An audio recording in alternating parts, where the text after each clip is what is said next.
Hi friends, happy Thursday. It's Pastor Karen again with a brief Thoughtful Thursday for today. I don't know how you are, but I love to get suggestions about books I should read or podcasts I should listen to. So whenever anyone gives me a suggestion, I usually jot it down in my journal, or I add it to my Amazon wish list, or sometimes I'll go into the Kindle store, and if it's really inexpensive, I'll purchase it and just store it away in my Kindle library. I don't always have a lot of time to go back and read those books immediately. But in this time of quarantine, I've been able to dig a little bit deeper into some of those books that I've saved. And as I was looking in my Kindle library the other day, I came across this collection of poems that I had purchased. And I thought, this is really interesting because poetry isn't typically a genre of literature that I would read. So I was wondering, too, where did this suggestion come from?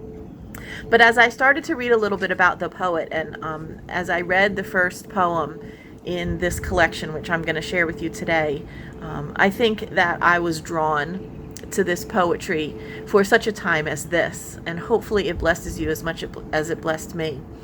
The poet's name is Annie Johnson Flint, and she has a very interesting story, so if you have a chance to look her up, go ahead and do that.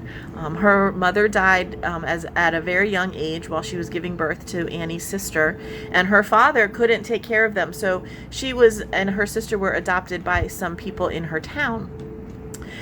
Was brought up Methodist, but as a young adult, kind of began to have some really bad arthritis, especially in her hands.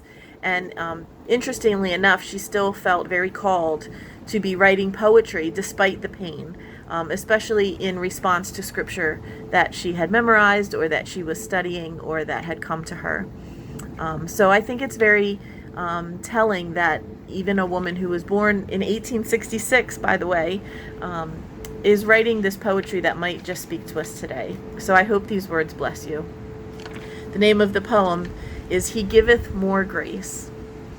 He giveth more grace when the burdens grow greater. He sendeth more strength when the labors increase. To added affliction he addeth his mercy. To multiplied trials he multiplied peace. When we have exhausted our store of endurance, when our strength has failed ere the day is half done, when we reach the end of our hoarded resources, our Father's full giving is only begun. Fear not that thy shall exceed his provision. Our God ever yearns his resources to share. Lean hard on the arm everlasting, availing.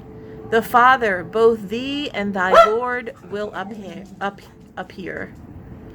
His love has no limit. His grace has no measure. His power no boundary known unto men. For out of his infinite riches in Jesus, he giveth and giveth and giveth again. It reminds me of that beautiful song that we all know. So sing along with me if you feel so led.